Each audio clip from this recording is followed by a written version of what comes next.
Jonathan height নামে American একজন psychologist আছে।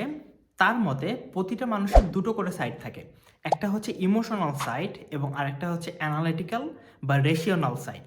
তো এই ব্যাপারটাকে বোঝাতে গিয়ে উনি এক ধরনের অ্যানালজি দাঁড় করিয়েছেন, যেটার নাম দিয়েছেন the elephant and the rider. এখানে হাতি বলতে উনি আসলে বুঝিয়েছেন মানুষের আবেগটাকে, এবং রাইডার বলতে উনি বুঝিয়েছেন মানুষের ব্রেনটাকে। কল্পনা করুন যে একটা হাতির পিঠের উপর একজন মানুষ বসে আছে এবং সেই মানুষটা জানে যে তার গন্তব্য কোথায় বা তাকে কোথায় যেতে হবে, এবং সেই দিকে যাওয়ার জন্য সে রওনা হয়েছে। কিছু দূর যাওয়ার পর হাতিটা ওই দিকে না গিয়ে অন্য আরেক দিকে যাওয়া শুরু করেছে। কারণ কি? কারণ হচ্ছে হাতিটা অন্যদিকে একটা কলা বাগান দেখতে পেয়েছে।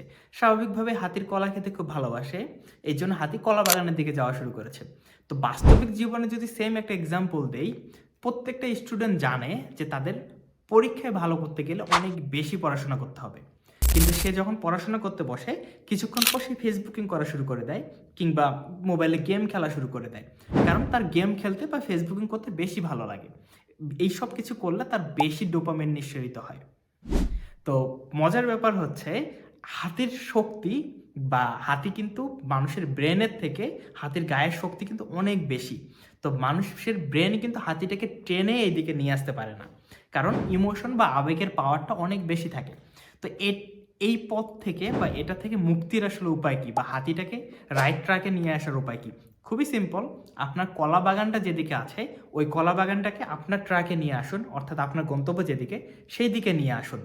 অর্থাৎ ইমোশনটাকে কন্ট্রোল করুন। আপনি যদি আপনার লাইফে ইমোশনকে কন্ট্রোল করতে না পারেন, আপনার সাকসেস হওয়ার চান্সেস অনেক বেশি কমে যাবে। সো জীবন আপনার, কিভাবে আপনি এগিয়ে নিয়ে যাবেন এর দায়িত্ব সম্পূর্ণই আপনার। সো ভালো থাকুন, সুস্থ থাকুন, দেখা হবে অন্য কোনো ভিডিওতে। টাটা।